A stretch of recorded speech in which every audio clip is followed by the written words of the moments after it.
தந்தை, மகன், தூய ஆவியின் பெயராலே ஆமென். ஹல்லேலூயா, ஹல்லேலூயா. வாரும் ஆண்டவரே, காலம் தாழ்த்தாதேயும், மக்களின் பாவங்களை போக்கியருளும். அல்லேலூயா. யோவான் வந்தார், பாவிகள் அவரை நம்பினார்கள். மத்தேயு எழுதிய நற்செய்தியிலிருந்து வாசகம்.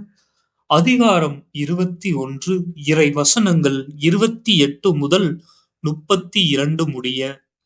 அக்காலத்தில் இயேசு தலைமை குருக்களையும் மக்கள்களின் மூப்பர்களையும் நோக்கி கூறியது: இந்த நிகழ்ச்சியை பற்றி நீங்கள் என்ன நினைக்கின்றீர்கள்? ஒரு மனிதருக்கு 2 புதல்வர்கள் இருந்தார்கள். அவர் மூத்தவரிடம் போய், மகனே, நீ இன்று திராட்சை தோட்டத்திற்கு சென்று வேலை செய் என்றார். அவர் மறுமொழியாக, நான் போக விருப்பமில்லை என்றார்.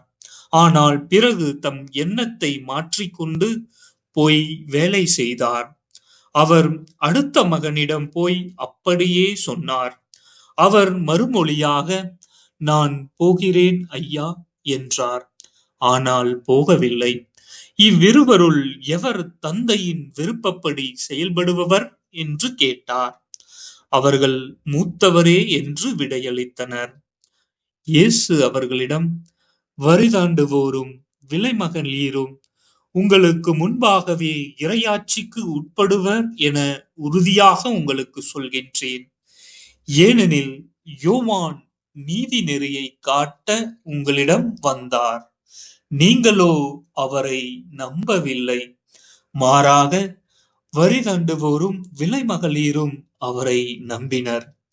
அவரை பார்த்த பின்பும் நீங்கள் உங்கள் எண்ணங்களை மாற்றிக்கொள்ளவும் இல்லை, அவரை நம்பவும் இல்லை என்றார். இது ஆண்டவரின் அருள்வாக்கு. இறைவா, உமக்கு நன்றி.